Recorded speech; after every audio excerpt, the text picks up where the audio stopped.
मैं देश के यशस्वी प्रधानमंत्री जी का पीलीभीत की इस पावन धरा पर हृदय से स्वागत करता हूं, अभिनंदन करता हूं। बहनों और भाइयों, आज वासंतीय नवरात्रि की प्रथम तिथि भारतीय नव संवत्सर प्रारंभ हो रहा है। इस अवसर पर मैं आप सबको भी आदि शक्ति मां भगवती जगदंबा के इस पावन दिवस पर हृदय से बधाई देता हूं, अपनी शुभकामनाएं देता हूं। मंच पर उपस्थित भारतीय जनता पार्टी के प्रदेश के अध्यक्ष माननीय चौधरी भूपेंद्र सिंह जी, केंद्रीय मंत्री श्री BL वर्मा जी, उत्तर प्रदेश सरकार के मंत्रीगण श्री राकेश सचान जी, बलदेव सिंह ओलख जी, संजय सिंह गंगवार जी, पूर्व केंद्रीय मंत्री और बरेली के सांसद श्री संतोष गंगवार जी, भारतीय जनता पार्टी के पीलीभीत लोकसभा सीट से प्रत्याशी उत्तर प्रदेश सरकार के मंत्री श्री जितिन प्रसाद जी, बरेली लोकसभा सीट से भारतीय जनता पार्टी के प्रत्याशी श्री छत्रपाल सिंह गंगवार जी, पूर्व मंत्री श्री सुरेश राणा जी, आज के इस कार्यक्रम में उपस्थित सभी माननीय जनप्रतिनिधिगण और पीलीभीत से जुड़े हुए सभी उपस्थित बहनों और भाइयों, मैं आप सबकी ओर से देश के यशस्वी प्रधानमंत्री और दुनिया के सबसे लोकप्रिय राजनेता आदरणीय श्री नरेंद्र मोदी जी का पीलीभीत की इस धरती पर आगमन पर हृदय से स्वागत करता हूं, अभिनंदन करता हूं। बहनों और भाइयों, ये हमारा सौभाग्य है कि स्वतंत्र भारत के स्वर्ण युग के रूप में जाने जा रहा भारत आज आदरणीय मोदी जी के नेतृत्व में एक ग्लोबल पावर बनने की ओर अग्रसर है। हम सब की आने वाली पीढ़ियां इसके बारे में कृतज्ञता ज्ञापित करेगी। बहनों और भाइयों, आज इस बदलते हुए भारत को हम सब ने देखा है। ये बदलता हुआ भारत, जिस बदलते हुए भारत में सुरक्षा भी है, सम्मान भी है, विकास की बड़ी बड़ी परियोजनाएं भी हैं और गरीब कल्याण की योजनाओं की तो कोई सानी ही नहीं। बहनों और भाइयों, ये बदलते हुए भारत में कभी किसी ने सोचा था कि गुरु नानक देव जी का जन्म जिस भूमि पर हुआ था, कभी वह अखंड भारत का हिस्सा था।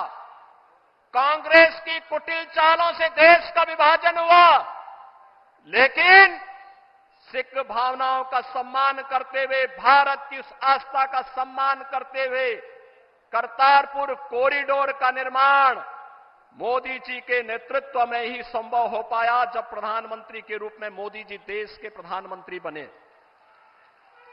बहनों और भाइयों, हम सब इस बारे में जानते हैं कि देश के अंदर गुरु गोविंद सिंह जी महाराज के चार साहबजादों ने भारत की हिंदू धर्म और संस्कृति की रक्षा करने के लिए अपने आप को बलिदान कर दिया था। लेकिन बाल दिवस कोई और ही दिवस मनाया जाता था।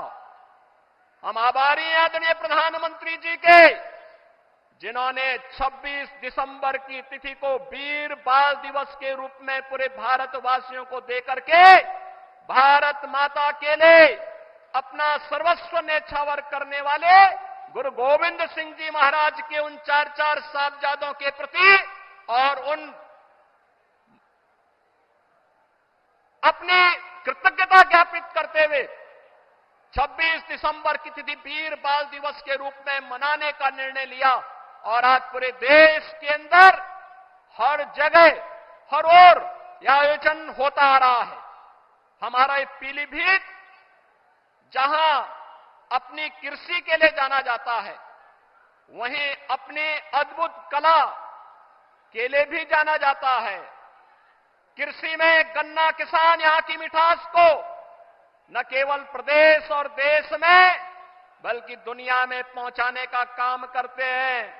और बताते हुए यह भी प्रसन्नता है बहनों और भाइयों कि मोदी जी के ही नेतृत्व में यह संभव हो पाया कि गन्ना किसानों के गन्ना मूल्य का भुगतान अब समय पे हो पा रहा है। अन्यथा कई वर्ष लगते थे और गन्ना किसान देखता रह जाता था। आज यहां पे सुरक्षा भी है तो समृद्धि भी है।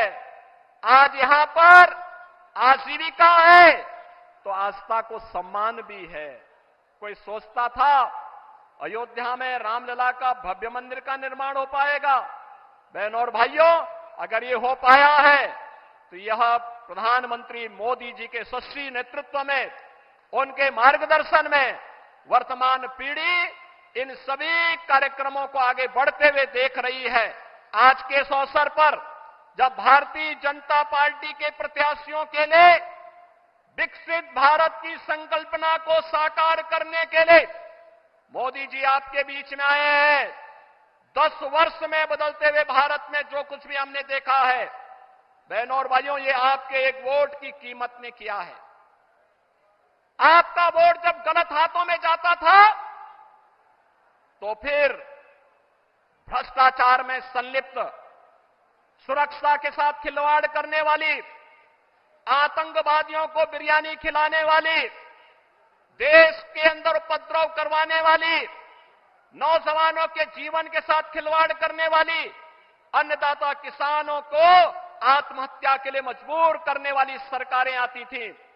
लेकिन 2014 में, 2019 में देश के मतदाताओं ने अपने वोट की कीमत को समझा, मोदी जी के नेतृत्व पर विश्वास किया और बहनों और भाइयों, आज बदलते हुए नए भारत को आप देख रहे हैं, जो आज एक पिछलग्गू राष्ट्र नहीं, दुनिया की एक वर्ल्ड पावर बन रहा है, ग्लोबल पावर बन रहा है। विकसित भारत की संकल्पना को साकार करने के लिए भारतीय जनता पार्टी ने पीलीभीत में जितिन प्रसाद जी को अपना प्रत्याशी बना करके उतारा है और बरेली में श्री छत्रपाल सिंह गंगवार जी को अपना प्रत्याशी बना करके उतारा है।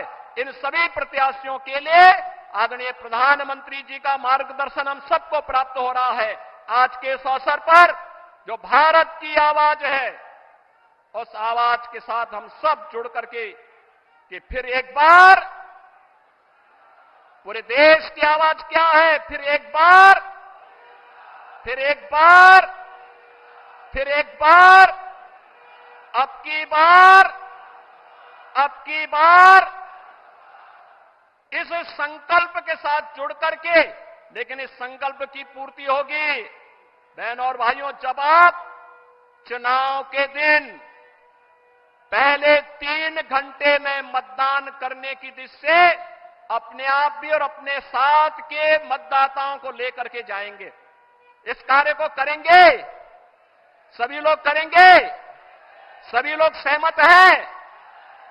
तो फिर मैं इन्हीं शब्दों के साथ आदरणीय प्रधानमंत्री जी का हृदय से स्वागत करता हूं, अभिनंदन करता हूं। धन्यवाद। जय हिंद।